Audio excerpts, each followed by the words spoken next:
Estamos en 1 Corintios 1:18 todos.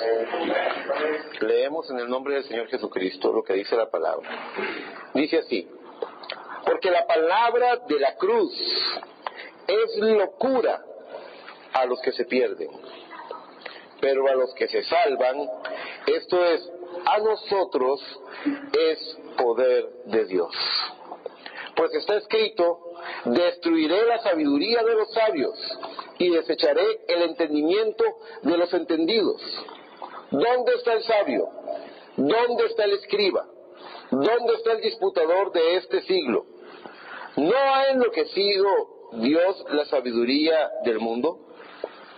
Pues ya que en la sabiduría de Dios el mundo no conoció a Dios mediante la sabiduría, agradó a Dios salvar a los creyentes por la locura de la predicación. Porque los judíos piden señales y los griegos buscan sabiduría. Pero nosotros predicamos a Cristo crucificado, para los judíos ciertamente tropezadero, y para los gentiles locura, mas para los llamados, así judíos como griegos, Cristo, poder de Dios y sabiduría de Dios. Quiero que oremos, recordando en oración a nuestro hermano Manuel y a nuestra hermana Lesbia. Ahora el diácono y yo estuvimos orando, uno de los diáconos y yo oramos por ella, y está con un fuerte dolor en su cintura. Entonces tenganla presente en oración, por favor. Oren conmigo, por favor. Amado Padre Celestial, hemos leído tu palabra eterna, tu palabra todopoderosa que ha creado los cielos y la tierra. Y te queremos pedir, Señor, que tú bendigas, Señor, a este pueblo, a esta congregación, que tú derrames de tu unción en esta hora, en este lugar dedicado para adorar tu nombre. No solamente te pedimos por esta iglesia, bendice a nuestro hermano Mónico, a nuestro hermano Isaac y a la iglesia allá en Guadalupe. Bendice a nuestro hermano Isidro y a su congregación allá en Buenos Aires. A nuestro hermano Manuel y Mariana que están con ellos hoy, bendícelos y guárdalos y tráelos con bien. Bendice por favor a nuestro hermano Leyman con su congregación en San Ramón. Bendice por favor a nuestro hermano Eliodoro y su congregación en la América de Opala. Bendice por favor a nuestro hermano Daniel Vado y su congregación allá en Santa Cruz. La obra tuya, Señor, cada hijo tuyo, cada siervo tuyo que se está parando en este país por predicar tu palabra, te pedimos que los bendigas. Y tu obra en todo el mundo, en toda América Central, en toda América, en todo el mundo, Padre, que tú utilices a tus siervos y que tu gracia descienda y hable a los corazones conforme a tu gran fidelidad, Señor. Y nosotros nos comprometemos en esta oración a que en esta mañana nos esforzaremos en buscar el reino de Dios y su justicia, porque tú dijiste que las demás cosas serían añadidas. Aquí hay una hermana con dolor en su cuerpo y seguramente hay gente con necesidad, con enfermedad, con pruebas, con preguntas, con situaciones sin solución en sus vidas. Y sabemos que todo eso será resuelto porque tú prometiste enviar la añadidura. Nosotros nos enfocaremos en el reino de Dios y su justicia. Nosotros queremos sentarnos en lugares celestiales a comer del maná del cielo. Yo quiero esconderme tras la cruz del Calvario y que tú tomes este lugar. Yo necesito que Eric desaparezca de este púlpito y que seas tú el que lo haga, Señor. Esa es mi esperanza, esa es toda mi esperanza, Señor. La esperanza de gloria es Jesucristo en tus hijos, en nosotros. Así que queremos hacernos a un lado para que tú hagas esta obra, Señor, y que tú bendigas a tus hijos e hijas en donde quiera que estén, Padre. En el nombre del Señor Jesucristo así te lo pedimos. Gracias, Señor. Amén, amén y amén. Por favor, tomen asiento. El mensaje de esta mañana le he puesto por nombre la palabra de la cruz. ¿Notaron? Cuando lo leímos, usted tiene que aprender a detenerse. Usted debe dejar que el Espíritu Santo le haga preguntas a su corazón y usted inquirir lo que la palabra de Dios le está diciendo. El texto dice, nuestro texto inicial dice, porque la palabra de la cruz, note, porque la palabra de la cruz es locura a los que se pierden, pero a los que se salvan, esto es, a nosotros, es poder de Dios. Y surge a la mente una pregunta: ¿Cuál es la palabra de la cruz? ¿A qué se refiere la Biblia cuando dice la palabra de la cruz? Espero que en esta mañana el Señor nos revele eso. Esperamos que Dios habla. Dios hace una distinción en su palabra, en ese texto, sobre dos posibles resultados que obtiene el oyente, y esto depende, esto según la actitud que usted tenga ante lo que él llama la palabra de la cruz. Por un lado, es locura a los que se pierden. Por el otro, es poder de Dios a los que se salvan. Hoy en día, hallamos en un extremo de la balanza iglesias formales y frías. Y en ellas hay personas que tienen un conocimiento prácticamente enciclopédico de las Escrituras. Son capaces de citar, de conectar y de bosquejar temas a lo largo de toda la Biblia. Y la evidencia final para ellos es tener un argumento coherente, sólido, que esté conforme a las doctrinas que predican. Esa es la evidencia. Es como cuando uno resolvía un problema matemático y uno tenía la prueba para constatar de que el ejercicio matemático estaba correcto. Todo esto es mediante un razonamiento, por supuesto.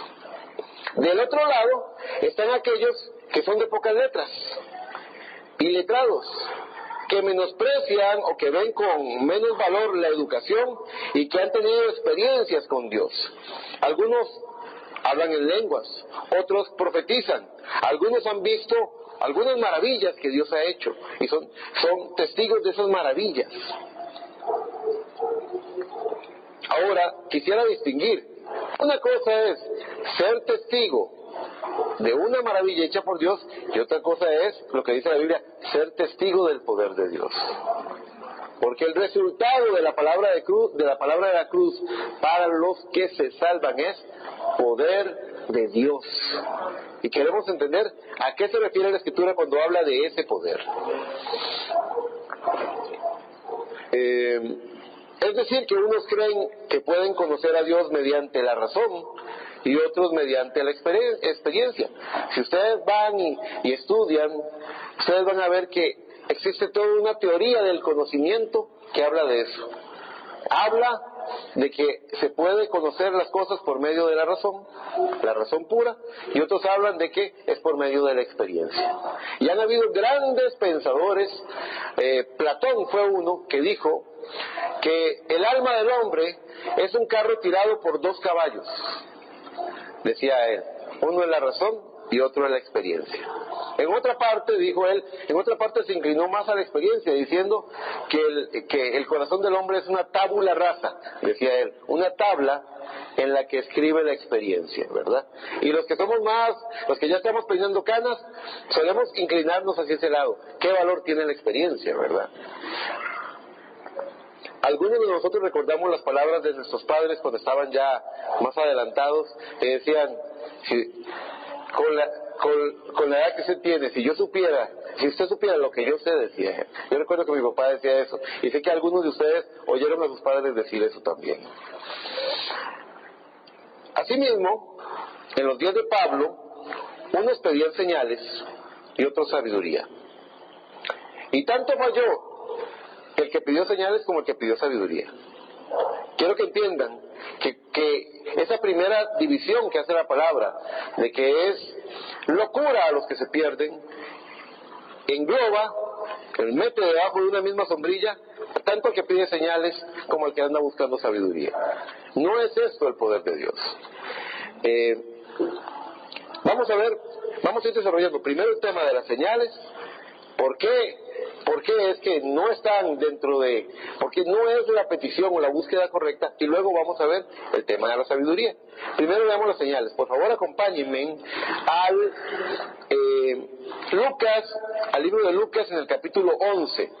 Y en Lucas 11 van a leer conmigo el verso 29 al 32. Recuerden, había unos que pedían señales como confirmación. Le dijeron a Cristo, ¿qué señal nos muestras? Es una característica muy típica de los judíos. ¿Qué señal nos muestras? Y muchas veces tenemos que entender cómo funcionan las señales. Por ejemplo, mientras están buscando, lo que todavía están buscando Lucas 11, recordarán ustedes que en el libro de Corintios, cuando habla de los dones, dice que el hablar en lenguas es una señal al incrédulo, no al creyente, en tanto que la profecía es señal al creyente, no al incrédulo. Entonces uno tiene que tener cuidado con encaminarse por el lado de las vindicaciones y señales. Hay momentos en que Dios no te va a dar señal, hay momentos en que Dios no mueve un dedo, Él está en silencio y está observando con qué carácter vas a creer la palabra. Es un desafío de fe que nos reta a demostrar si hemos creído o no hemos creído, ¿verdad? Dice Lucas 11:29 al 32, dice: y apiñándose las multitudes, comenzó a decir: esta generación mala demanda señal. Oiga, Cristo considera a la generación que demanda señal la califica como mala. Dice: pero señal no le será dada, sino la señal de Jonás. Porque así como Jonás fue señal a los ninivitas, también lo será el Hijo del Hombre a esta generación. La reina del sur se levantará en el juicio con los hombres en esta generación y los condenará, porque ella vino de los confines de la tierra para oír la sabiduría de Salomón, y he aquí más que Salomón en este lugar. Los hombres de Nínive se levantarán en el juicio con esta generación y la condenarán, porque a la predicación de Jonás se arrepintieron, y he aquí más que Jonás en este lugar. Así que nos damos cuenta de que la generación mala demanda señal, pero fue dicho: señal no le será dada, sino la señal era el mismísimo Jonás, que durmió, que estuvo 3 días a la manera de Cristo en el vientre del pez. De esa manera Cristo estuvo sepultado 3 días bajo el sepulcro, ¿verdad? Entonces encontramos que esa es una señal misma. Y él dice: la generación mala demanda señal, pero no les vamos a dar la señal que quieren ver, sino esta será la demostración, la señal. En Juan 14, del 17 al 18, encontramos que la palabra de Dios nos habla del Espíritu de verdad, el cual el mundo no puede recibir, porque no le ve ni le conoce.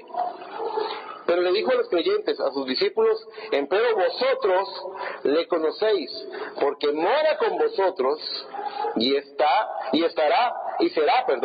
en vosotros. ¿Qué es esto? ¿Quién era Dios con nosotros? Emmanuel. Cristo era Emmanuel, Dios con nosotros.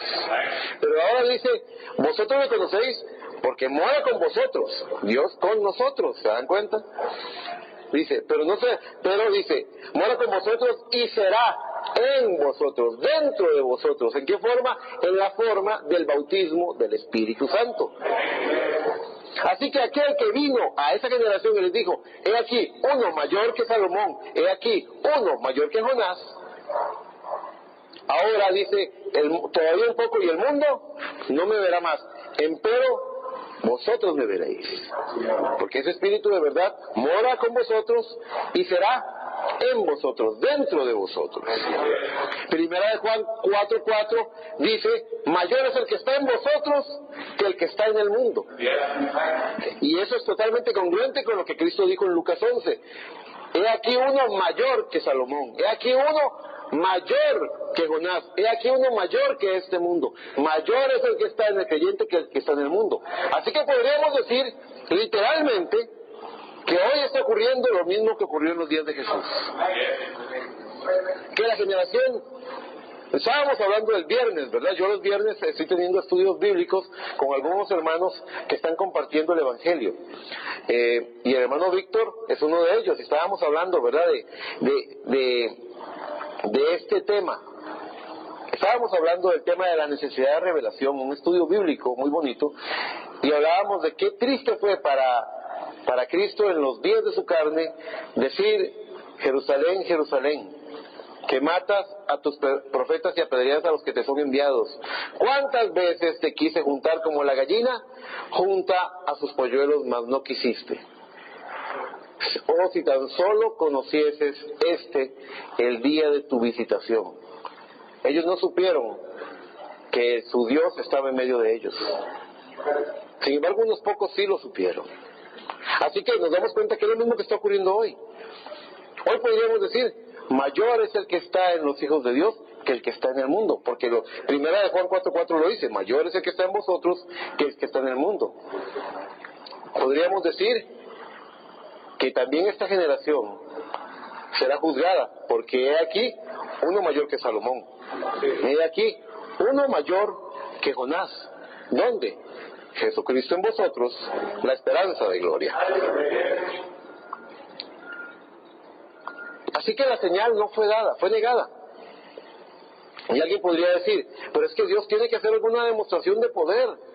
Porque muchas veces cuando estamos pensando en señal, cuando oímos la palabra que dice Corintios, poder de Dios, lo primero que nos viene es que la demostración de poder de Dios tiene que ser algún tipo de milagro o algún tipo de señal. Y Jonás fue la señal para los ninivitas. Y les voy a poner un ejemplo que yo siempre utilizo, que me parece que es el de los más claros. ¿Alguien sabe quién fue Juan el Bautista? Denme alguno de los títulos que la Biblia le da a Juan el Bautista. La voz que clama en el cielo. Precursor de la primera venida de Cristo. Él introdujo al Mesías.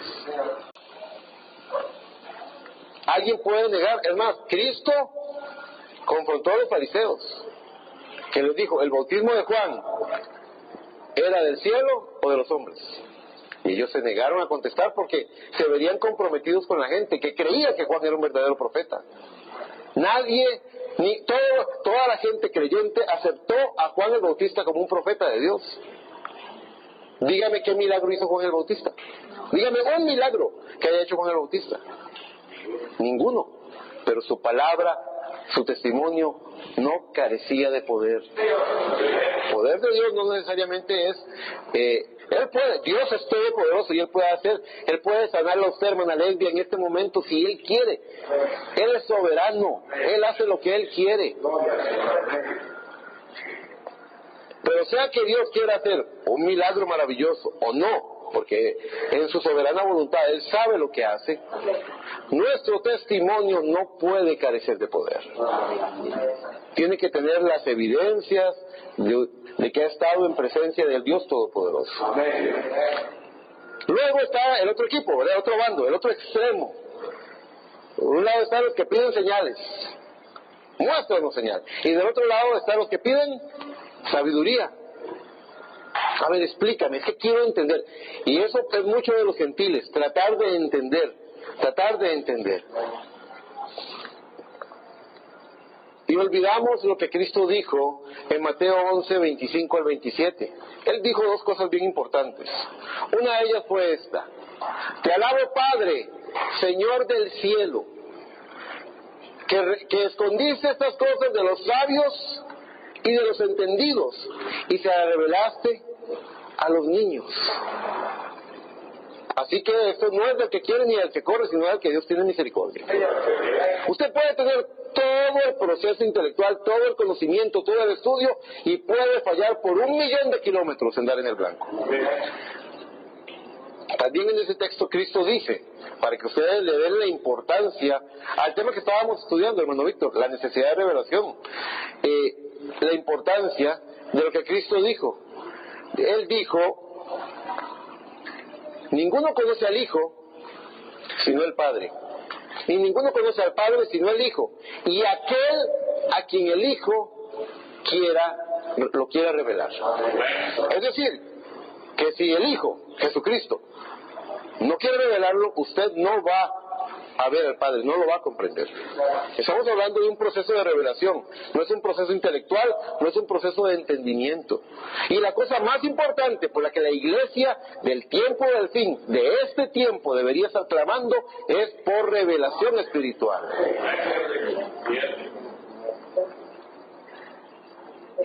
Así que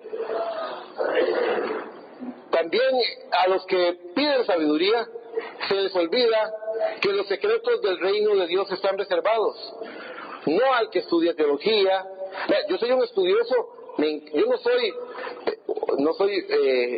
soy nada, pero soy un estudioso permanente del griego y el hebreo. Me gusta en mi tiempo privado ver, cuando leo una escritura, es ir y entender el contexto que tiene el griego, que tiene el hebreo. Es bastante bueno, es bastante, trae mucha bendición, la luz que trae eso es bien hermosa, pero no voy a negar lo que dijo el mensajero en las edades de la iglesia. Él dijo que si el conocimiento del hebreo fuera la respuesta, entonces aquellos doctores de la ley en los días de Jesús tenían la respuesta. Y la palabra de Dios no dice que estas cosas están reservadas a los que estudian la Biblia, más bien dicen cosas que oído no oyó ni ojo vio, son las que están reservadas a aquellos que le aman. Así que lo mejor que puede hacer usted es amarlo más, porque esas cosas están escritas y predestinadas para ese corazón que ama a Dios. Así que vemos que en la balanza unos se van al extremo de la sabiduría, otros se van al extremo de las señales. Y encontramos ese desbalance, mejor dicho, que encontramos en tanto creyente y en tantas iglesias, entre experiencia y razonamiento. Están aquellos que son muy ungidos, que se les pone la piel de gallina, que lloran en el altar, que gritan, que corren, que son bien pentecostales. Yo creo que David era un pentecostal en algunas partes, en otras leemos que él iba y buscaba, preguntaba, inquiría cuál era la voluntad de Dios. Pero, por ejemplo, ¿recuerdan ustedes cuando él quiso traer el arca del pacto a Jerusalén? El pentecostal que estaba en él mandó a preparar un carro de bueyes, 0 kilómetros, nuevo de paquete, lindo el carro. Lo preparó y andaba en fiesta y estaba danzando y estaba como loco, un pentecostal danzando emocionado. Había tenido experiencias con Dios. Pero ¿qué le ocurre a la gente que se basa solo en la experiencia? Le puede ocurrir lo que le ocurrió a David. En el camino se dan cuenta de que cuando en el camino estaba un poquito malo el terreno, el carro en el que venía el arca empieza a tambalearse, empieza a sacudirse y como que se va a caer el arca al suelo. Y un buen hombre pone su mano para sostener el arca con una buena intención y Dios lo mata. Y David se sorprende y dice, ¿pero qué es esto? Y deja, en la era de Onán, deja por unos meses, por un tiempo deja el arca, y él no entiende. David no puede comprender, él quería hacer algo bueno, Usa quería hacer algo bueno, el rey quería traer el arca de Dios a Jerusalén, todo parecía ser bueno. ¿En qué?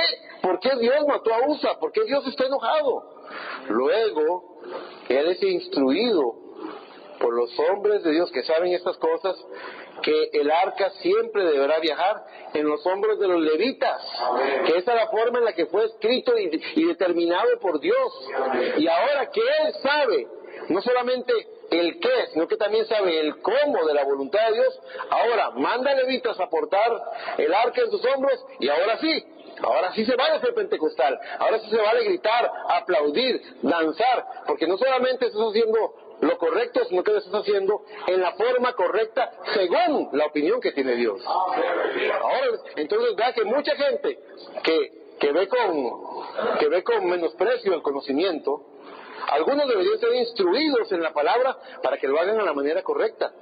Porque hay gente que dice, no, Dios va a recibirme, si Dios lo que mira es el corazón, si Dios sabe que yo lo amo. Y muchas veces se hacen muchas cosas fuera de orden y fuera de la voluntad de Dios. Esto es para aquellos que se inclinan por la balanza de la experiencia, solamente de que también debemos ser instruidos con el conocimiento de la palabra. ¿Qué es lo que dice la palabra del Señor? Mi pueblo perece, ¿por qué? Porque por falta de conocimiento. Entonces, el conocimiento tiene un lugar. Hay que estudiar la palabra, tenemos que instruirnos en la palabra de Dios. Pero si nos inclinamos mucho por el lado del conocimiento, nos podemos convertir en personas formales y frías que tienen un conocimiento intelectual de la palabra de Dios nada más. ¿Se dan cuenta qué peligroso es irse en un lado de la balanza o en el otro? Recuerdan lo que yo les he dicho, lo que dice el mensaje, lo del balance, de mantenernos en el balance, qué importante. El mensajero decía que los ingenieros de caminos construyen las carreteras haciendo el centro de la calle un poquito más elevado que los bordes, los contornos. Como que hay una lomita en el centro. Algunos de ustedes podrán apreciarla cuando van en el bus o en el carro, ustedes van a ver la lomita. Está diseñado de tal forma que cuando llueve o el viento sopla, las ramitas, el polvo, las piedritas, la basura, corre hacia los caños. Así que literalmente, usted se mantiene bien en el centro del camino. Y en un extremo o en el otro va a encontrar contaminación. Contaminación, hermano, en el conocimiento de la Biblia. Bajo un punto de vista intelectual, sí, puede fallar.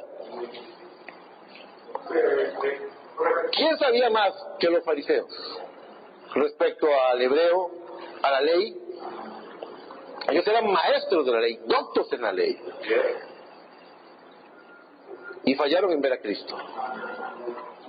Y del otro lado, el ser un gran pentecostal, el ser muy animado, muy ungido, muy emocional, tener experiencias maravillosas con Dios, pero fuera del entendimiento de lo que es la palabra, también te saca de balance.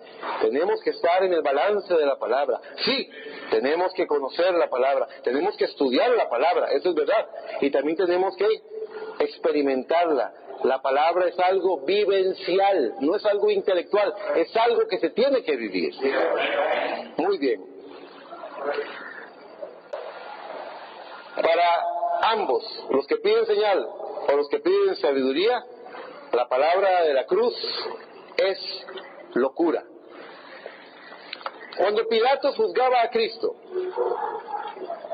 lo vio como una locura. Lo leímos ahora en nuestro texto, el verso 20 pregunta, ¿no ha enloquecido Dios la sabiduría del mundo? Quiero que piensen en ese momento. ¿La sabiduría del mundo enloquecida? Pero vea la sabiduría del mundo, que hace edificios, que hace aviones, que hace naves espaciales, cohetes que van al espacio, que hace satélites, que han comunicado, han enlazado el globo terráqueo con comunicaciones. Hoy podemos hablar, yo hablo con el hermano David de la India y pareciera que lo tengo aquí a la par. ¿Cómo es que esa sabiduría es una sabiduría enloquecida? Examine los resultados. Examine el uso que tiene esa sabiduría. Yo estaba recordando que en 1986, este famoso escritor Gabriel García Márquez, cuando recibe el premio Nobel de literatura, él pronunció un discurso él lo llamó el cataclismo de Damocles, y vieron qué interesante. En ese discurso él se puso a comparar qué pasaría si las naciones de este mundo, en vez de invertir en armas, invirtieran en educación, en salud, en comida para los pobres, en tantas cosas. Resulta que nadie tendría necesidad. Y han creado, en 1986, no nos imaginemos cómo estará ahora en el 2019, en 1986, en la pronunciación de ese discurso,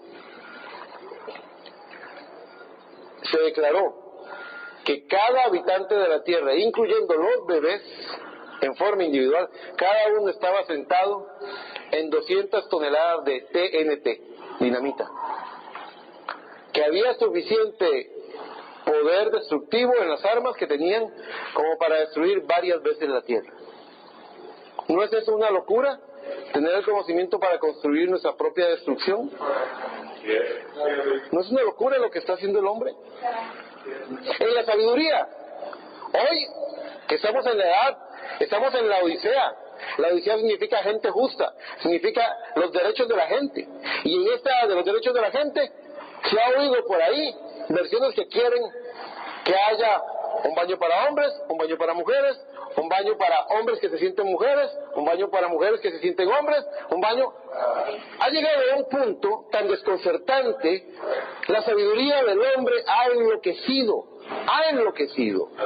Hemos llegado a un absurdo en el conocimiento humano. Así que yo creo que es verdad eso. Cuando Cristo es llevado a Pilatos para ser juzgado, él empieza a hacerle preguntas y Cristo no responde nada. Y Pilato le dice, ¿no te defiendes? ¿No contestas? ¿No me contestas a mí? ¿Eso es que te puede condenar? Y él dice, ningún poder tendría si no te hubiera sido dado del cielo.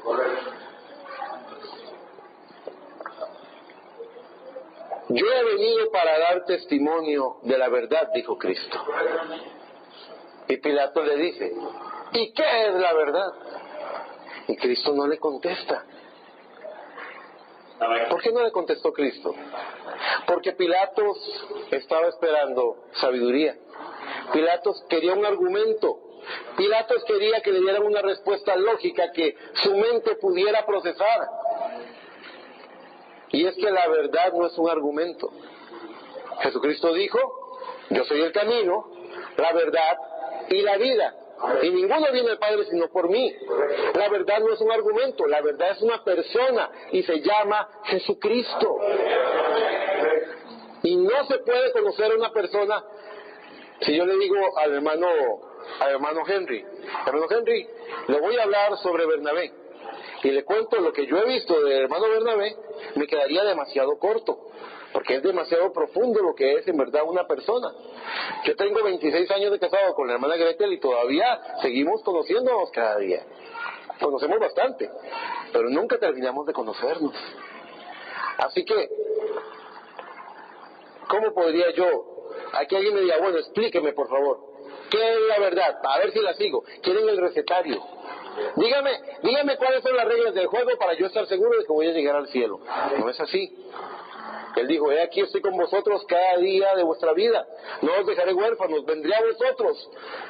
Es una relación personal con el Dios que creó el universo, que se hizo carne y que ahora quiere ser tu compañero en esa caminata. Es conocerlo a Él.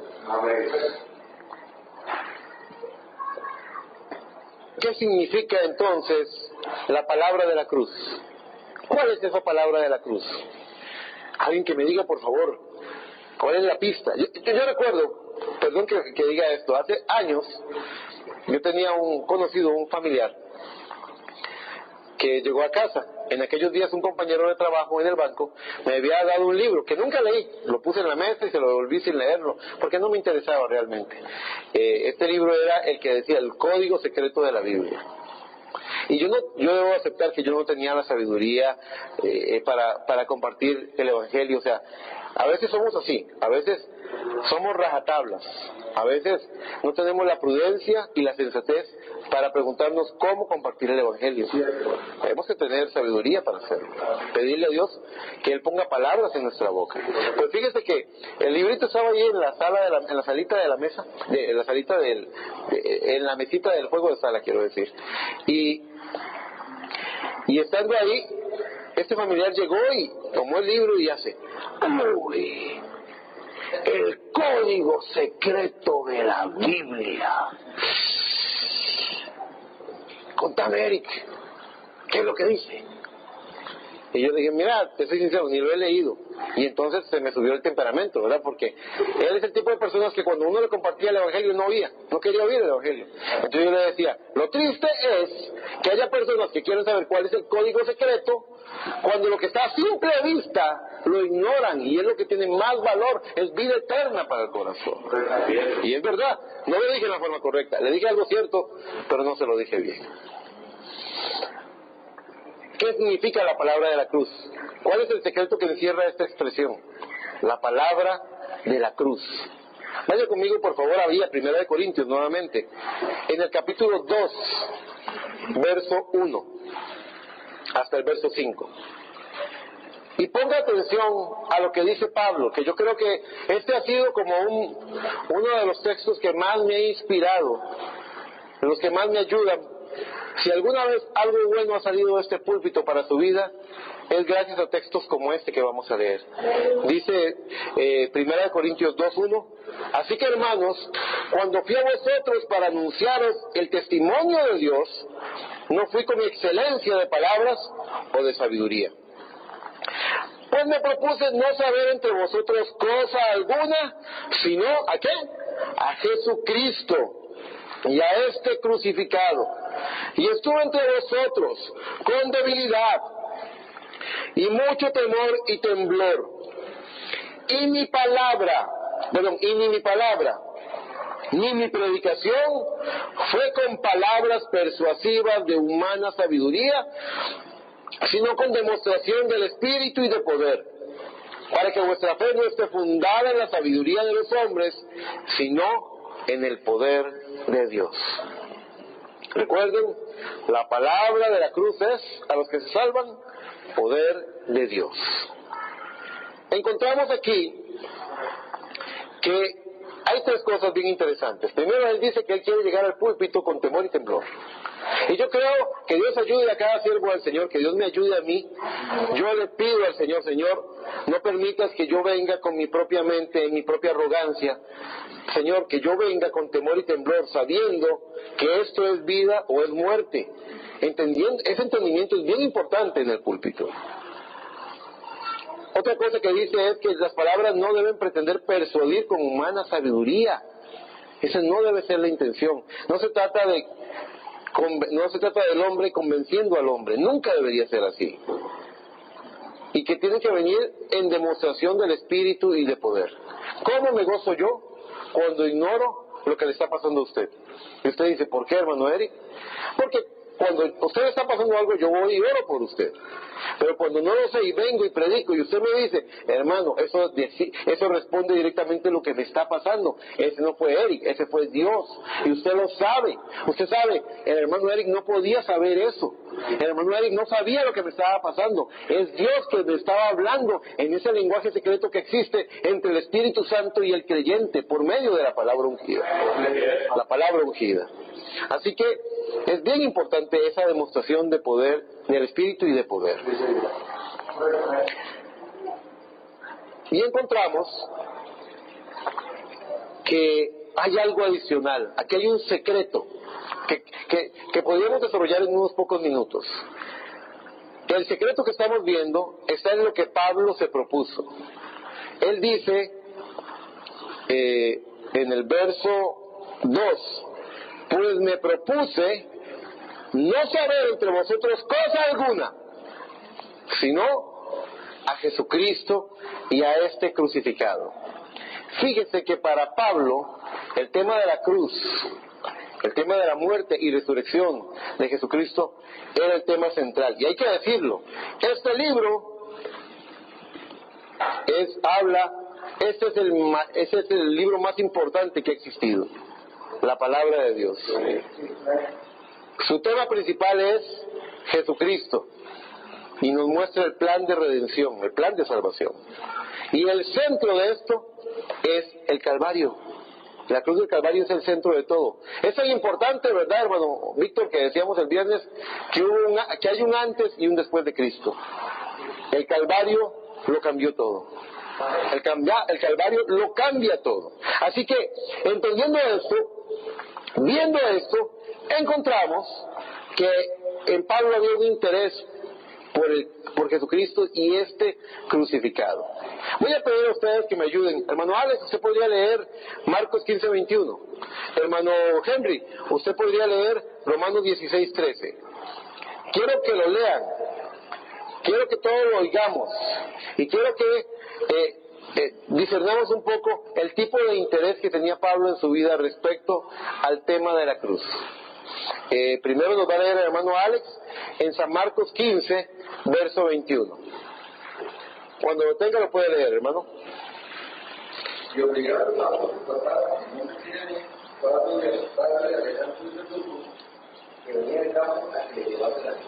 Muy bien, todos hemos oído hablar de Simón de Cirene. Simón el Cireneo. Él fue obligado a llevar la cruz. Una de las experiencias más cercanas al Calvario es la de Simón. Simón iba caminando, seguro venía del mercado a hacer las compras, y de repente un soldado romano lo agarra, lo jala y le dice: toma esa cruz, camina. ¿Se imagina usted la impresión, los nervios? Si usted es una persona nerviosa, se puede morir del susto al ver un soldado romano, que eran tan crueles, que lo toma del brazo y le dice: junta esa cruz y sígueme. Era algo preocupante. Él estaba deseando que eso se acabara rápido, que fuera solamente arrastrar por unos cuantos metros esa cruz, soltarla e irse. Pero Simón de Cirene pudo experimentar al llevar esa cruz parte de los sufrimientos de Cristo. Él pudo ver a Cristo con su corona de espinas. Él pudo ver la espalda lacerada por el látigo. Él estuvo muy de cerca del Calvario. Ahora, cuando él lleva la cruz, ese texto que nos lee el hermano Alex es bien interesante, porque dice que era padre ¿de quién? De Alejandro y de Rufo. ¿Quiénes son Alejandro y Rufo? Pareciera que no lo sabemos. Hermano Henry, ¿podría leer usted Romanos 16:13? 1:3. Ajá. Dice la palabra del Señor: saludad a Rufo, escogido del Señor, y a su madre y mía. Vea qué curioso ese término.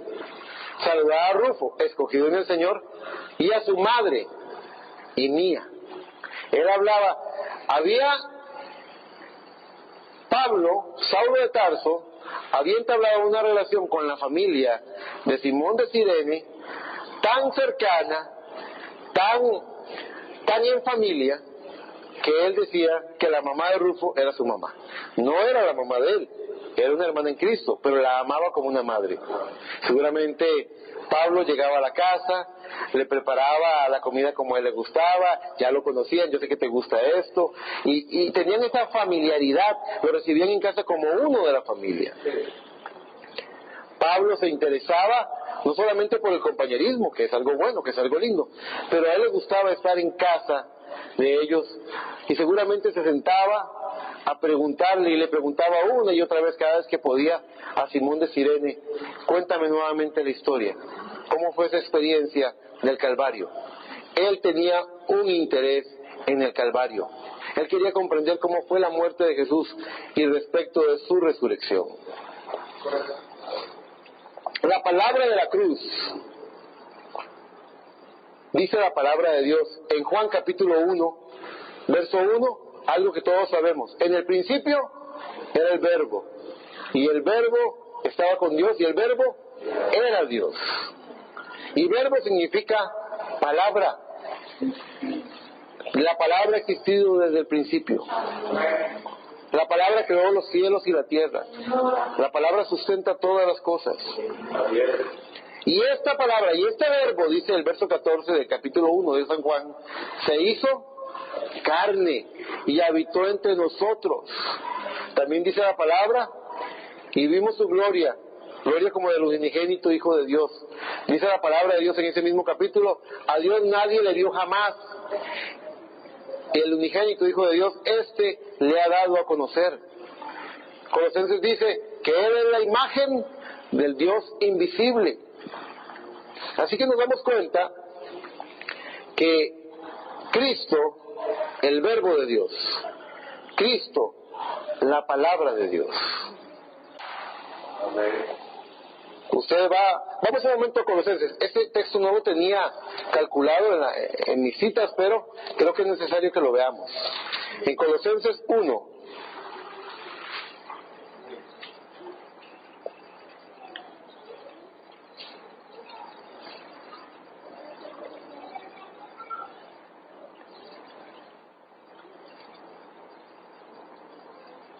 vamos a ver si encuentro un texto que estoy buscando para decirles.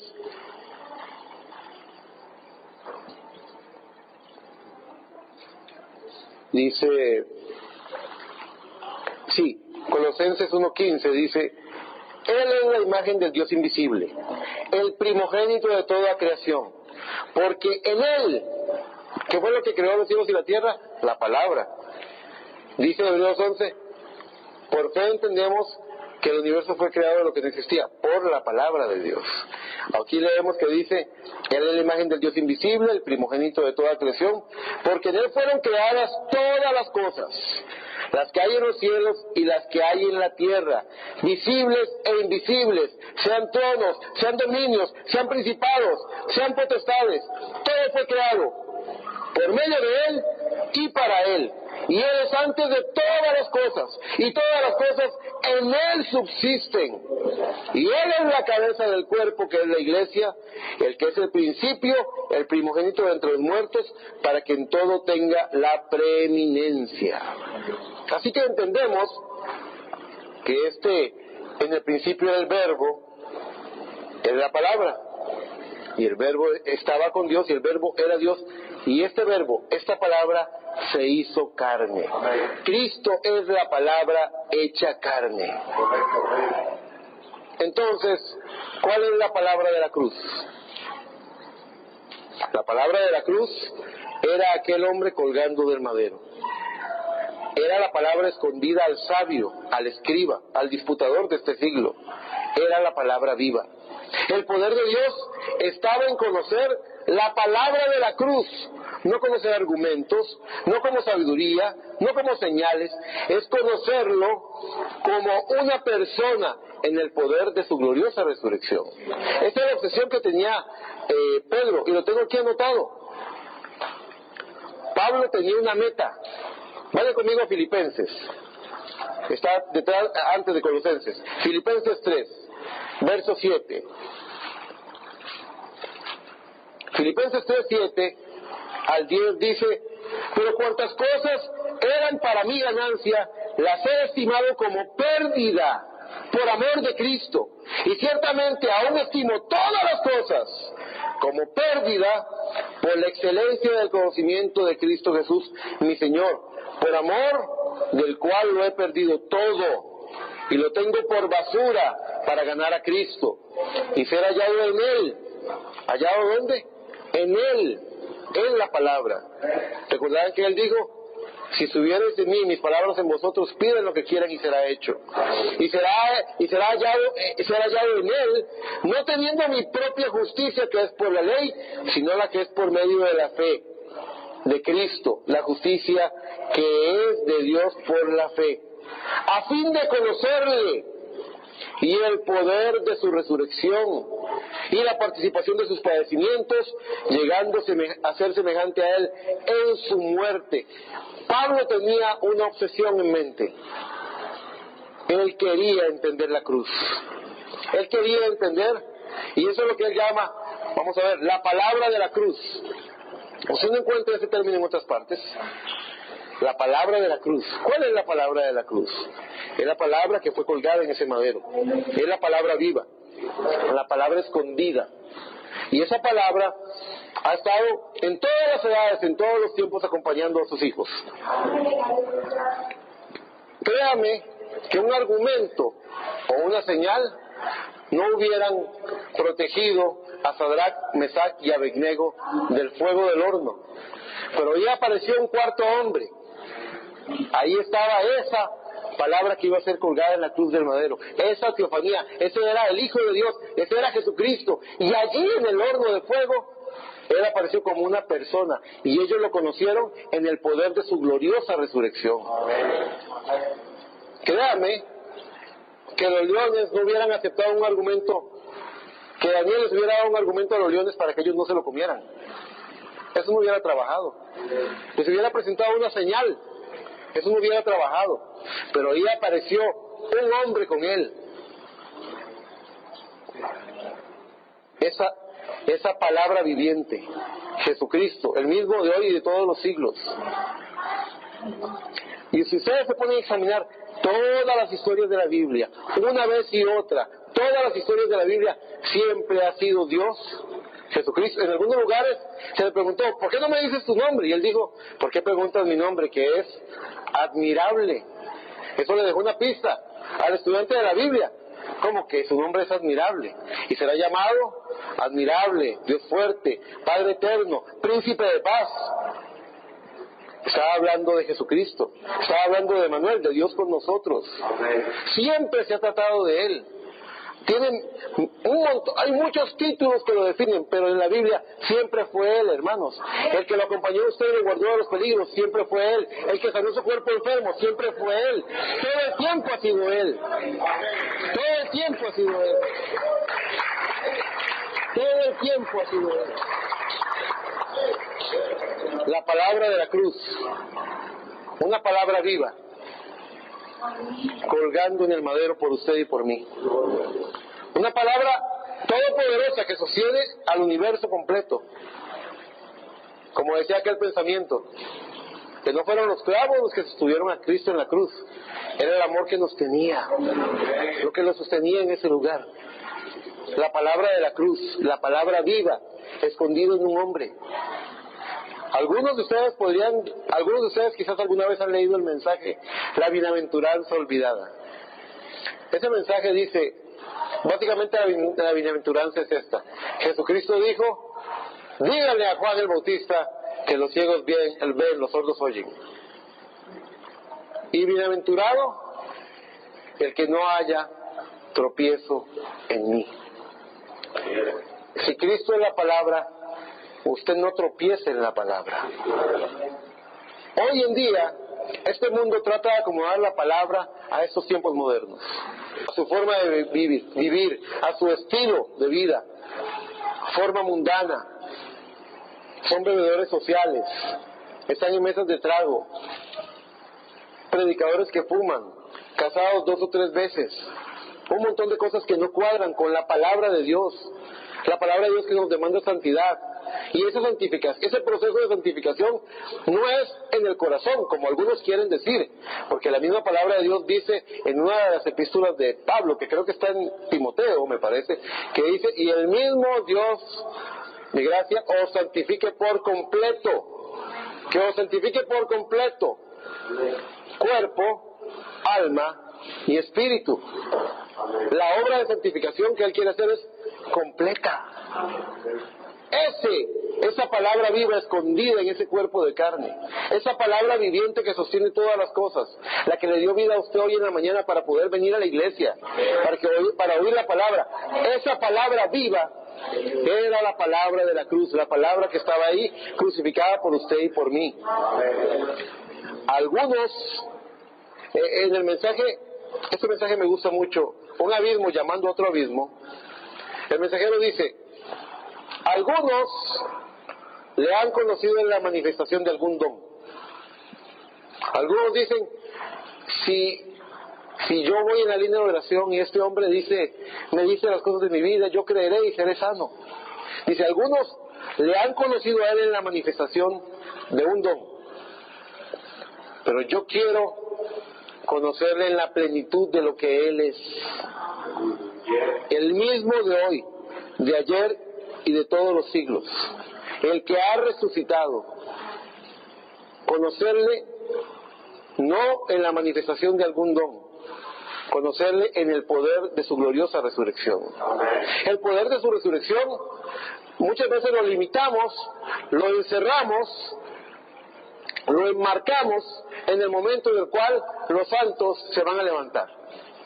No, el poder de su resurrección es lo que sana nuestros cuerpos.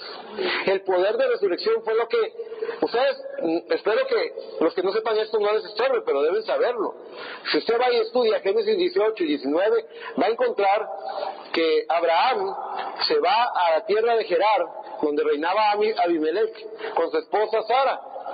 Ellos tenían 100, Abraham tenía como 100 y Sara tenía como 95 años. Y cuando llegan allá, el viejito de 100 años le dice a la anciana de 95, mira Sara, si alguno te pregunta quién eres, diles que eres mi hermana, no sea que algunos de estos me maten a mí, por tenerte a ti. Y uno dice, tanto alboroto por una señora de 95 años. Y dice la Biblia que cuando Abimelech la vio y oyó que era hermana, preguntó, ¿y ese hombre qué? Es el hermano. Se volvió loco por ella. Un rey que podía estar en sus 40, ver a esta mujer y enamorarse locamente de ella. El poder de la resurrección. Hay una promesa Melquisedec había visitado a Abraham y le había dicho: en el tiempo de la vida vendré a ti y Sara tendrá un hijo. Y el tiempo de la vida vino a ellos, y ellos empezaron a ver que sus espaldas se empezaron a enderezar, ya no estaban encorvadas, empezaron a sentir que la fuerza volvía a sus cuerpos, empezaron a sentir el vigor, la vitalidad, la salud. Sus cuerpos empezaron a rejuvenecer, y el poder de la resurrección no es rejuvenecer. No quiero ser malentendido, así que voy a corregir esto. Ellos habían tenido un problema en su juventud, por lo cual no habían podido tener hijos. Alguno de ellos no podía tener hijos. Y si rejuvenecer es solamente volver a los tiempos de tu juventud, entonces eso no solucionaba nada, porque el problema hubiera estado ahí todavía. Pero el poder de la resurrección en el tiempo de la vida visitó a Abraham, visitó a Sara, y no solamente rejuveneció sus cuerpos, sino que arregló lo que estaba fuera en desorden, curó lo que estaba enfermo, lo sanó todo, lo arregló todo. Eso es el poder de la resurrección. Y un día de estos, dice Romanos 8, que seremos revestidos dice 1 Corintios 15, que seremos revestidos de inmortalidad, que es la culminación. Para los que no lo sepan, la promesa redentiva más alta que hay en la Escritura es adopción, y la coronación de adopción es la transformación de nuestros cuerpos. Y dice Corintios 15 que en un abrir y cerrar de ojos, al sonar la trompeta, nuestros cuerpos serán transformados. Es el poder de su resurrección visitando esta carne mortal. La palabra de la cruz es poder de Dios. La palabra de la cruz, una palabra escondida en un hombre, en un velo de carne, una palabra ignorada por los sabios, porque no vino como sabiduría, una palabra ignorada por los que pedían señales, porque señal no les fue dada.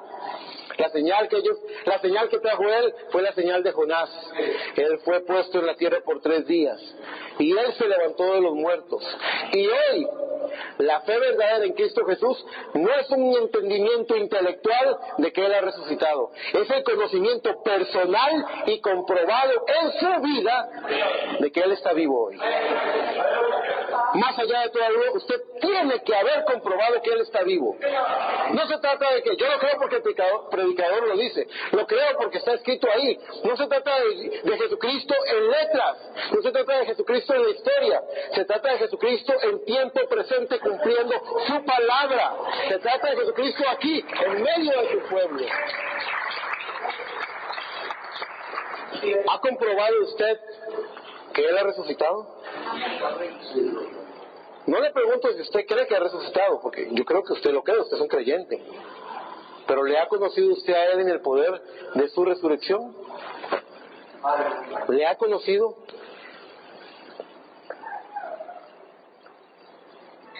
Él se esconde de los sabios, pero se revela a los pequeños.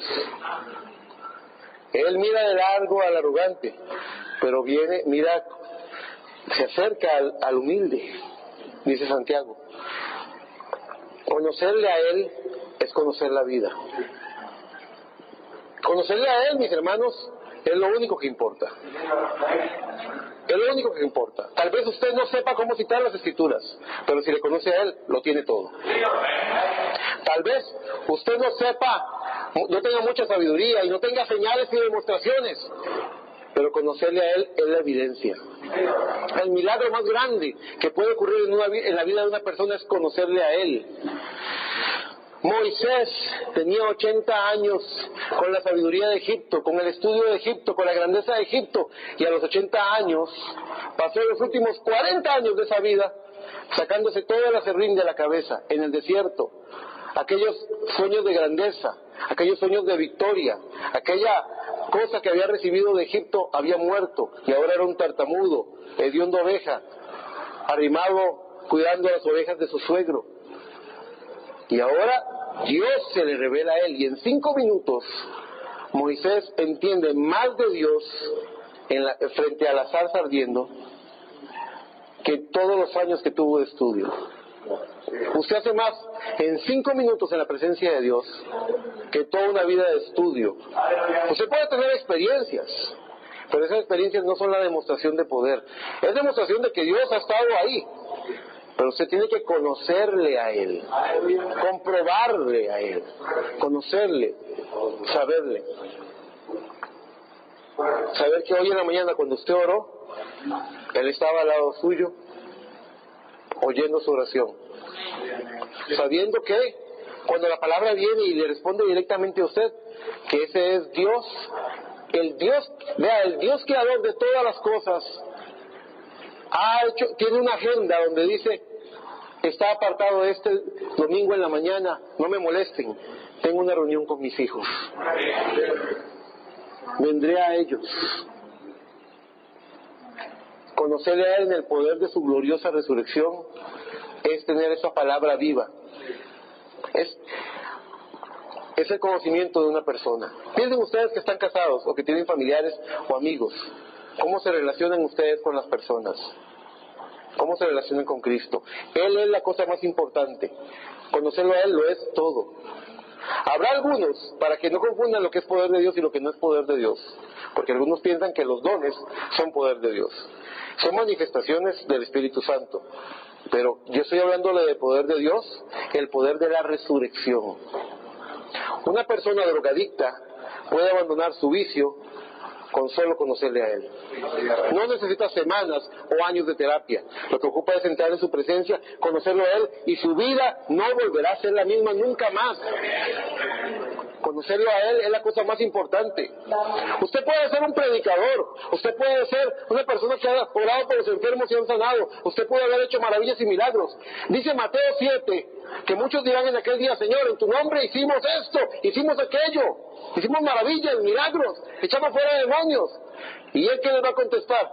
Apartados de mí, nunca os conocí. Apartados de mí, hacedores de maldad. Conocerlo a Él lo es todo. Al final de cuentas, esto se resume en el Señor mirándolo a usted diciéndole: te conozco, me conoces. Saber quién es, sabe, reconocerlo a Él. El reconocimiento de lo que Él es nos permite entrar en el reconocimiento de lo que nosotros somos en Él. Fíjese que a lo largo si ustedes estudian el mensaje desde sus inicios hasta el final, ustedes van a ver una evolución de cierto pensamiento, de ciertas palabras clave. Al principio venimos en la fe de la palabra, venimos a decir que somos, más aquellos que le recibieron les fue dada la potestad de ser hechos hijos de Dios. Entonces nosotros pensamos que fuimos hechos hijos de Dios el día que creímos. Pero luego, cuando empezamos a entrar en las profundidades de la palabra de Dios, nos damos cuenta de que un hijo de Dios, un atributo de Dios, no es eterno hoy, siempre lo fue. A Job se le preguntó: ¿a dónde estabas tú cuando los hijos de Dios miraban el alba? ¿A dónde estabas tú en la fundación del universo? ¿Y qué es lo que me está diciendo? Que lo que es eterno siempre lo fue. Nunca ha tenido un principio y nunca va a tener un final. Entonces, en algún momento, cuando usted lo reconoce a Él, usted se reconoce a usted mismo en Él. Reconocer que no es que yo hoy recibí eternidad. Hoy yo reconozco que siempre fui un hijo de Dios. Yo anduve perdido, perdí mi memoria, perdí mi dignidad, vine como un pecador a este mundo, fui arrastrado por este mundo, ensuciado por este mundo. Pero un día oí la voz de Dios, un día creí la voz del Evangelio, un día levanté mi cabeza, un día le dije amén a la palabra, un día acepté a Cristo, un día me bauticé en su nombre, un día me sumergí en ese proceso de santificación, un día clamé por nacer de nuevo, un día le pedí a Dios que me regalara su Espíritu Santo, un día dije Abba Padre. Abba Padre, la palabra Abba es la forma en la que los bebés hebreos dicen papá, como decir tata o mamá. Quiere decir que en una habitación, hablando del contexto hebreo, un bebé hebreo en una habitación donde hay 10 varones, y entre ellos está su papá, Él los mira a todos, pero hay uno ahí que cuando lo ve dice, ¡Abba! Lo reconoce como su padre. Es el acto de reconocerle a Él. Y tiene que haber un momento en el cual usted lo reconoce a Él. Oyó una palabra en el púlpito, oyó algo que ocurrió por allá, y oyó la voz de Dios y dice, ese es Dios hablándome. Reconoce, mis ovejas oyen mi voz, y la conocen, y a la voz del extraño no seguirán. Y usted oyó algo, alguien dijo algo, alguien opinó algo, y usted dice, un momento, eso no fue el hombre, ese fue Dios hablando. Llegó a la iglesia y dijo, no, un momento, eso no fue Eric hablando, ese no es Eric, ese fue Dios hablando. Va usted a la iglesia del hermano Mónico, del hermano Daniel, del hermano Isidro, y usted, qué raro, este habla como habló aquel, y no son, es Dios hablando, es la voz de Él. Usted aprende a reconocerlo a Él. Usted aprende, abre su Biblia, y es una carta, es la carta confidencial, dice el Evangelio de San Juan, es la carta confidencial de Cristo a su iglesia, una carta de amor. Y usted aprende a leer entre líneas. Mi esposa y yo tenemos ciertas palabras, cierta forma de hablar que nos entendemos. Ella dice algo y ella sabe lo que quiso decir, o yo digo algo y ella capta cosas que otros no captan. Eso es entre Cristo y su iglesia, Cristo y su novia. Han aprendido a reconocerse, se conocen. No van a ir a la boda sin haberse conocido. Esta novia debe reconocer, debe saber que ha conocido esa palabra viva, escondida, la palabra de la cruz, que la ha conocido en el poder de su resurrección. Cuando la conocen en el poder de su resurrección, vienen problemas. ¿Y sabe qué pasa con los problemas? No te desaniman. ¿Por qué? Porque ya le he conocido a Él. Y sé distinguir entre el castigo del pecador y la prueba del creyente. Sé que tenemos que ser probados. Sé que nuestro carácter va a ser formado. Sé más que eso. La palabra de la cruz, una palabra escondida en un velo de carne llamado Jesucristo, estaba hablándonos en la cruz del Calvario y nos está hablando en esta mañana.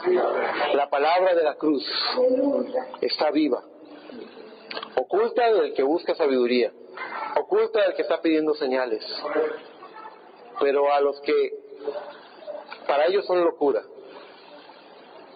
pero a los que la creen, poder de Dios. Quiero que vaya conmigo nuevamente ahí a nuestro texto, a 1 Corintios. Hemos leído varias veces hoy ese texto, pero quiero volver a leerlo, esa parte. ¿Qué es lo que estaban buscando unos? Señales, otros sabiduría. De un lado a otro, ¿qué es lo que estaban buscando? Pero vea qué interesante. En Él tenemos todas las cosas. Hay cierto texto en el libro de Hebreos que dice que nosotros estamos perfectos en Él. Fuera de Él, un saco de imperfecciones. En Él somos perfectos. Vea qué interesante lo que dice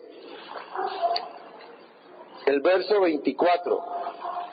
Vamos a leer el 18 y el 24 nada más. Dice, porque la palabra de la cruz es locura a los que se pierden. Y encerramos entre los que se pierden a los que en un extremo están pidiendo señales y a los que en el otro están pidiendo sabiduría. Dice, pero a los que se salvan, esto es a nosotros, es poder de Dios. ¿Dicen amén? ¿Lo creen? Ahora vaya al verso 24. Dice, 23 y 24 dice, pero nosotros predicamos a Cristo crucificado. Para los judíos, que piden señales, ciertamente tropezadero. Y para los judíos, para los gentiles, que piden ¿qué? Sabiduría, locura. Mas para los llamados, ya sean judíos, así judíos como griegos, ¿qué es Cristo? La palabra escondida. Dice, Cristo es poder de Dios y sabiduría de Dios. Lo que ellos están muchas veces arrogantemente pidiendo para poder creer, reclamando para poder creer, no les es dado. Pero los que vienen con un corazón sencillo a conocerle a Él en persona, reciben poder de Dios y sabiduría de Dios en Cristo Jesús. Él es nuestro poder. Yo les he dicho, yo he manejado mi carro conflictuado en mi mente con algún problema, algo que se me presenta en ese momento, yo no sé cómo arreglarlo. De pronto entro en su presencia, me quebranto y recibo una llamada, el problema fue resuelto. Poder de Dios. Algo que no entiendo, algo que no puedo ver, me quedo quieto, nada más me quedo al abrigo de sus alas, nada más vengo a su presencia, nada más me arrodillo delante de Él y vengo humilde. Señor, yo no tengo todas las respuestas, Señor, yo no lo sé todo, Señor, sin ti estoy perdido, estoy vencido, sin ti no voy a tener victoria. Los que conocieron la palabra de la cruz antes del Calvario, ¿cómo la palabra de la cruz antes del Calvario? Sí, la palabra escondida. Los que conocieron esa palabra escondida, que tuvieron encuentros con esa palabra escondida, pudieron derribar gigantes, como lo hizo David con Goliat. Pudieron entrar al horno sin sufrir daño, como Sadrach, Mesec y Abednego. Pudieron acostarse y usar de almohadón la panza de un león, sin tener temor, porque Cristo es poder de Dios y sabiduría de Dios. Sí, es verdad, esta es una prédica cristocéntrica, definitivamente. El centro de todo es Jesucristo. Y el centro del testimonio y poder de Jesucristo está en ese Calvario que Pablo estaba investigando. Ustedes también deben inquirirlo.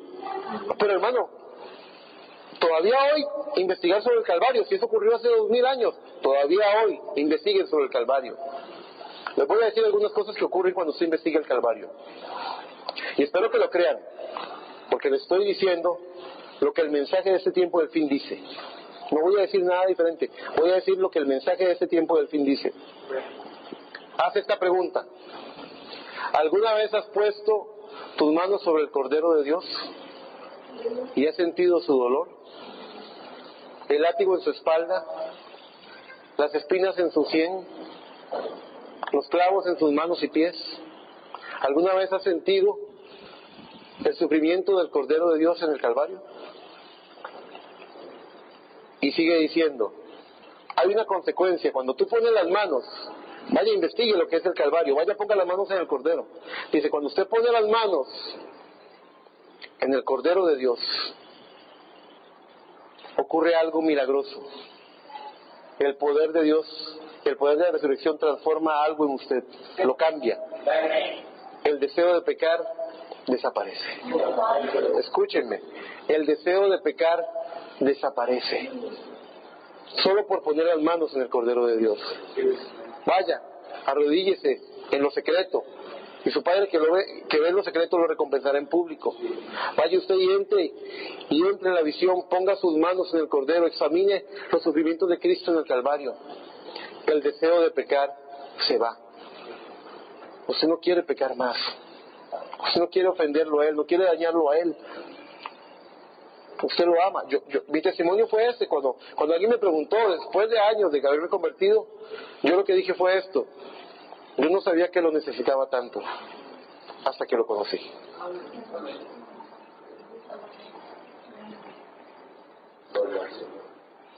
La gente que no lo conoce no puede entender lo mucho que lo necesita.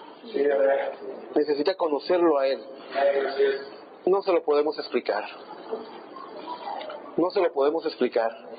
Tiene que conocerlo para poder saber cuánto lo necesita. Estoy predicando lo que yo he vivido. Cuando yo no era un cristiano, arrastrado por el pecado, cometiendo errores, haciendo lo malo, ofendiendo a Dios, yo no sabía que yo estaba mal. No entendía qué es eso de estar perdido. Pero cuando lo conocí a Él, me di cuenta que estar perdido es vivir sin Él, es no tenerlo a Él. Es la persona más importante que una persona podría tener. Es la relación más importante que una persona podría tener. Es el centro, debe ser el centro de la vida del creyente. Nadie, Eric Chacón, ni ningún pastor, ningún predicador, por grande que sea su prédica, ninguno de estos ministros murió por usted en la cruz del Calvario. Lo hizo Él. Él es el centro de nuestro tema, de nuestra fe. Él es el corazón de nuestra fe. Y todo gira alrededor de Él. Habrá gente que dirá, yo lo he conocido. Yo me acuerdo que yo lo conocí porque yo le por este enfermo y sanó. Cuidado con Mateo 7. Es conocerle personalmente. Dice, vuelvo a decir lo que dice Juan 1, a Dios nadie le vio jamás. El unigénito Hijo del Padre, este le ha dado a conocer. A los que lo conocen, mis felicitaciones, porque Él es poder de Dios y sabiduría de Dios. Y a los que no le conocen, quiero darles ese testimonio. Inquieran en el Calvario, métanse en el tema del Calvario, investiguen sobre el Calvario, dejen que el Calvario se abra como una visión delante de sus ojos, dejen que ustedes oyen el testimonio de muchos hombres que eran terribles, malos. En estos días pasados que estuvo el hermano Harry de visita, estábamos hablando de este famoso evangelista que fue el personaje principal del libro La Cruz y el Puñal, Nicky Cruz. Lo que lo cambió a él de una vida cruel, de homicidio, de venganza, de odio, lo que lo cambió a él fue conocerlo a él. Lo que cambió a Moisés en 5 minutos en la zarza ardiendo fue conocerle a él. Todo se resume en conocerle a él. Póngase de pie, por favor.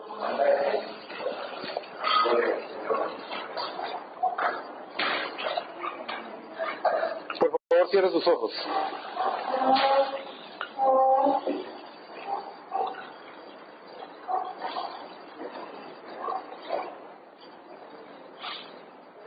Incline su rostro conmigo y ni siquiera yo voy a mirar. Nada más quiero hacer esta pregunta. ¿Ha conocido usted al Señor en persona? ¿Lo ha conocido no en un milagro, sino en el poder de su gloriosa resurrección? Si es así, que Dios te bendiga, mi hermano, mi hermana, que Dios te bendiga. ¿Necesitas conocerlo así en persona? Si usted necesita conocerlo en persona, levante su mano y todos oraremos por usted.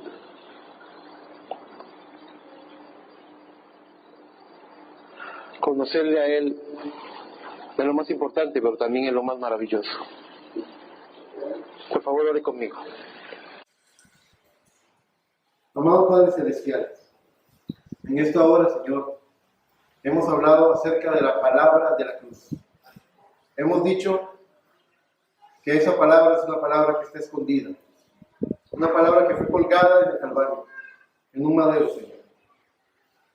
Cuando el velo se rasgó aquel día, el velo del lugar santísimo del templo de Jerusalén, cuando se rasgó para mostrar a los hombres que la gloria chiquina ya no estaba en ese lugar, que esa columna de fuego estaba colgando en el Calvario, esa palabra viva estaba colgando en el Calvario. Tú nos advertiste que hay una bienaventuranza, que hemos llamado a la bienaventuranza olvidada. Bienaventurado sea el que no haya tropiezo en mí. Y hoy en día, Señor, en tantas religiones, en tantos credos, tanta gente tropieza con cosas de tu palabra. Puede aceptar el 99%, pero hay un 1% de lo que tropiezan, que no pueden aceptar en tu palabra. Y es porque están tratando de entrar, de forzar su entrada por medio de un entendimiento natural de tu palabra. Si tan solo pudieran conocerte, si tan solo pudieran revelarte a ellos, Padre. Así que en esta oración yo te pido, te doy las gracias por todo hermano y toda hermana que ha comprobado el poder de tu resurrección, que te conoce personalmente. Yo te doy las gracias por eso, Señor. Porque eso significa el todo del hombre. Porque en aquel día le dirás a algunos jamás os conocí, Padre, pero a tus hijos los has conocido desde antes de la fundación del mundo. Y hay manos aquí que se han levantado, Señor. Y esas manos, Padre, yo creo que son hijos de Dios, yo creo que son hijas de Dios. Pero como decíamos, un día nos dimos cuenta de que lo que llamamos creer en ti pues sencillamente reconocerte. Reconocer que siempre estuvimos en ti, reconocer quién eres para nosotros y quiénes somos para ti, Señor. Así que esas manos levantadas, yo creo que están haciendo un acto de reconocimiento de su necesidad, de que no es suficiente, Padre, conocerte por textos, y no es suficiente conocerte por testimonios, y no es suficiente oír que tú sanaste a un enfermo, oír que tú hiciste un milagro, una maravilla. Ellos quieren ser ese milagro, esa maravilla dentro de ellos. Ellos quieren conocerte a ti personalmente. Ellos te necesitan, Señor. Y tú dijiste algo, Padre, que no puedes negar. Tú dijiste, el que a mí viene, yo no lo he hecho fuera. Así que, Padre, yo te presento a estas personas que quieren conocerte, Padre, íntimamente, que quieren conocerte en el poder de tu resurrección, que quieren comprobar quién eres. Un día de esto, Señor, ese poder de la resurrección en el que te hemos conocido va a transformar nuestros cuerpos. Un día de estos no veremos la segunda muerte, porque morimos en esta vida para aceptarte a ti, porque aceptamos esta palabra para vivir para ti. Un día de esto, Señor, esta cruda mortalidad que nos envuelve, este cuerpo mortal, va a ser revestido de inmortalidad. Entre tanto que llegue ese día, permítenos, Señor, tener un testimonio del poder de Dios. Sea que hagas milagros o no, como lo hizo Juan el Bautista o como lo hiciste tú, que no haya duda del poder de Dios en nuestras vidas. Por la sinceridad, por la honestidad, por la pasión, por el amor que tenemos, por la fidelidad, por la vida santificada, que la gente pueda reconocer, que la gente que está atrapada en este mundo que no puede verte, que no puede recibirte porque no te ve ni te conoce, Padre, que esta gente pueda ver en tus hijos y en tus hijas un testimonio y ellos puedan decir, solamente alguien que ha puesto toda su confianza en Dios podría vivir como ellos viven.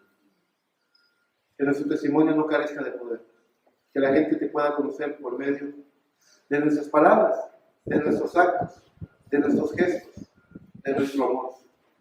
Que la gente pueda reconocerte y entender que eres tú el que está llamando. Padre, te lo pedimos en el nombre de Cristo Jesús. Bendice a este pueblo que te ama. Bendice a este pueblo que te obedece, que te sirve, que te adora. Padre, y salgamos nosotros de aquí, Padre. Nunca, yo dije ahora algo, que uno nunca termina de conocer a una persona. Quizás hace 20 y tantos años te conocimos, pero seguimos conociéndote. Seguimos conociendo las insondables promesas de tu palabra y seguimos entrando en esa palabra viva, escondida, la palabra de la cruz. Yo te doy las gracias, Señor, por la palabra de la cruz, que no es una palabra que se pueda explicar, ni es una palabra que pueda señalarse con una señal, sino que es una palabra que está oculta al sabio, pero está abierta al que está buscando encontrarse contigo. Padre, en el nombre de Cristo Jesús, llévanos con bien a nuestros hogares, en el nombre del Señor Jesucristo. Y Padre, te pedimos que tú bendigas la ofrenda que van a recoger los hermanos para las necesidades de tu obra. Tú sabes, Señor, que no nos interesa si es mucho o poco. Tú sabes qué harás con ello, pero bendícela, sea mucho o sea poco, para que sea todo suficiente conforme a tus proyectos, a tu obra, a lo que estás haciendo. En el todopoderoso nombre del Señor Jesucristo. Gracias. Amén. Dios los bendiga. Espero que la próxima vez que lea 1 Corintios 2:18 y vean esa expresión, la palabra de la cruz, ustedes piensen en esa palabra oculta, en esa palabra viva, y en esa palabra en tiempo presente, caminando alrededor suyo, adentro suyo. Que piensen en Jesucristo, en el poder de su Dios. Dios les bendiga.